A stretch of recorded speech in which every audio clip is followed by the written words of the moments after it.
Jangan ada angkara, baru saja meluncur ke ruang dengar Anda, mengantarkan kita ke menit yang ke-33, tinggalkan pukul 20 waktu Radio Kota Batik. Dan masih Anda simak bersama saya, Ribu Tawandi, di perjalanan Halo Kota Batik untuk sesi ini, Serbuk, Senin Berbuku. Masih dengan buku yang sama, yaitu The Psychology of Money, karya Morgan Housel. Tadi sudah ada 2 poin yang menjadi concern dari Morgan di dalam buku ini mengenai pola pikir bertahan di dunia nyata.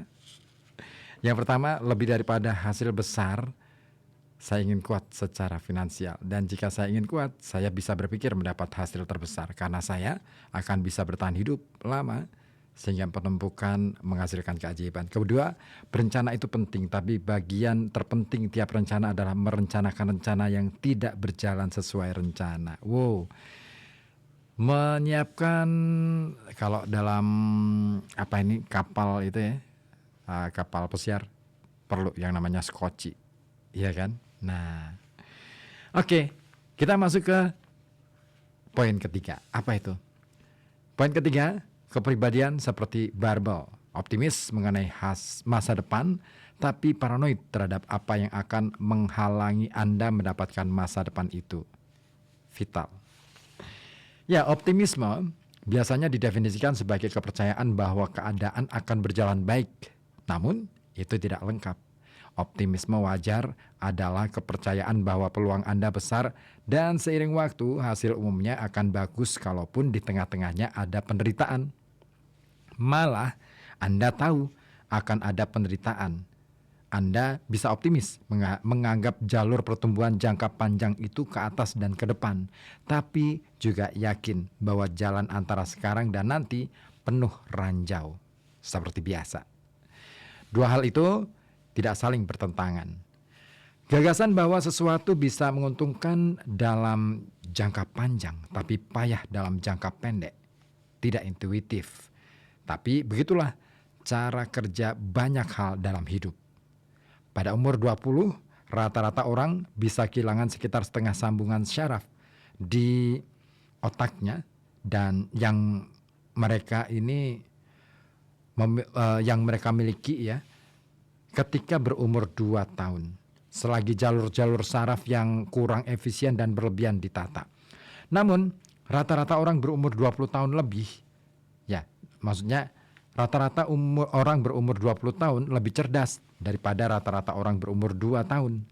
Kehancuran demi kemajuan bukan hanya mungkin, melainkan cara efisien untuk menyingkirkan yang berlebih.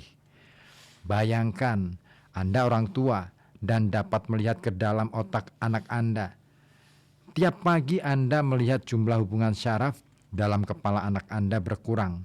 Anda bakal panik. Anda bilang, ini tidak benar, ada kehilangan dan kehancuran.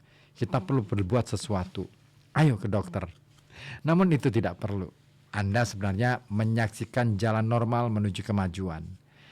Ekonomi, pasar, dan karir sering mengikuti jalur yang sama, pertumbuhan di tengah kehilangan.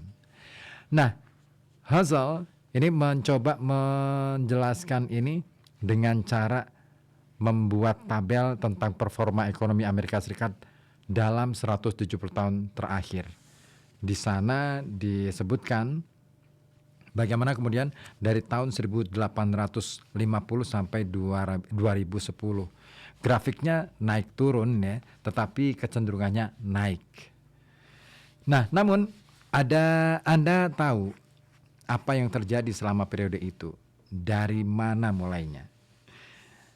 Pertama, 1,3 juta orang Amerika tewas dalam 9 perang besar. Yang kedua, hampir 99,9% perusahaan yang didirikan kemudian gulung tikar. Ketiga, 4 presiden Amerika Serikat dibunuh. Keempat, 675.000 orang Amerika meninggal dalam 1 tahun karena wabah flu. Kelima, 30 bencana alam masing-masing menewaskan setidaknya 400 orang Amerika. Dan selanjutnya, 33 resesi yang kesemuanya berlangsung selama 48 tahun. Lalu jumlah pengamat yang memprediksi satu saja di antara semua resesi itu mendekati 0. Berikutnya lagi, bursa saham jatuh melebihi 10% sesudah mendapatkan hasil tinggi setidaknya 102 kali. Next, saham kehilangan sepertiga nilainya setidaknya 12 kali. Berikutnya, inflasi tahunan melebihi 7% dalam 20 tahun yang terpisah. Dan yang terakhir, istilah economic pessimism, economic pessimism muncul di koran setidaknya 29.000 kali menurut Google. Nah, standar hidup kita naik 20 kali lipat dalam 170 tahun itu. Tapi hampir tak ada satu hari berlalu tanpa alasan kuat untuk pesimis. Nah, pola pikir yang bisa paranoid dan optimis sekaligus itu sukar dipertahankan karena memandang dunia secara hitam putih tidak seberat menerima nuansa. Namun Anda membutuhkan paranoia jangka pendek agar Anda hidup cukup lama untuk menikmati hasil optimisme jangka panjang. Jesse Livermore menyadari itu lewat perjalanan pahitnya. Dia mengaitkan masa untung dengan berakhirnya masa sial. Dia menjadi kaya lalu merasa dia pasti akan tetap kaya. Tidak ada yang bisa menjatuhkannya. Sesudah kehilangan segalanya, dia merenung. Kadang saya berpikir bahwa tidak ada harga yang terlalu tinggi untuk dibayar spekulator agar belajar mengenai apa yang mencegahnya menjadi besar kepala.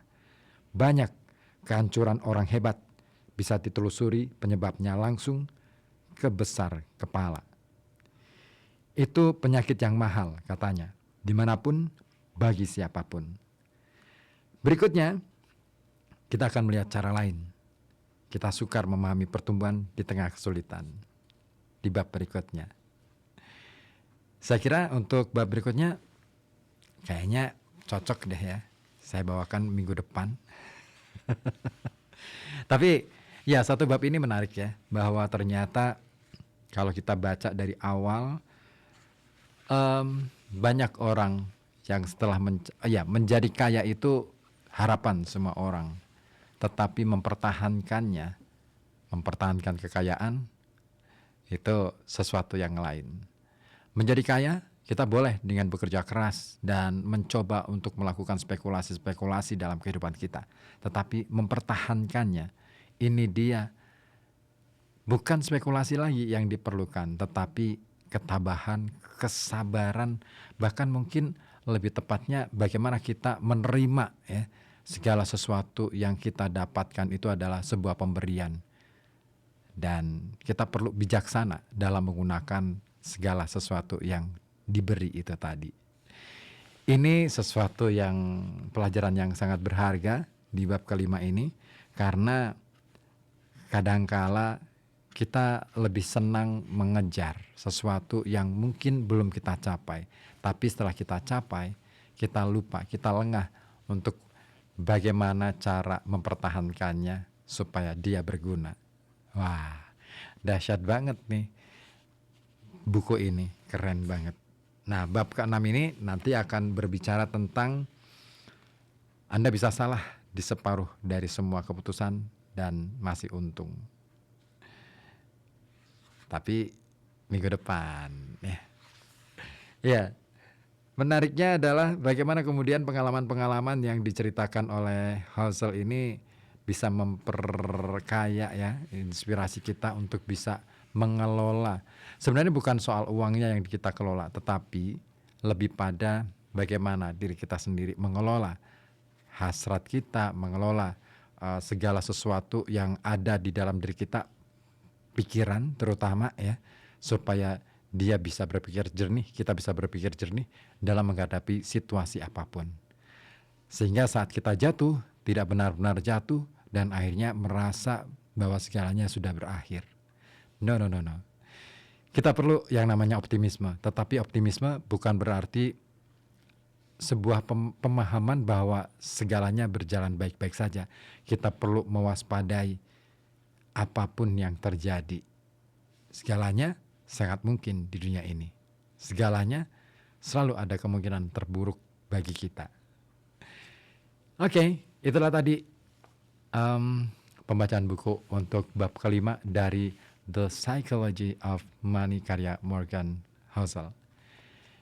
Kita lanjut minggu depan. Dan nanti pukul 9 malam kita akan bertemu kembali di RKB Malam. Jangan kemana-mana, tetap di sini di FM 91,2 Radio Kota Batik News Interaktif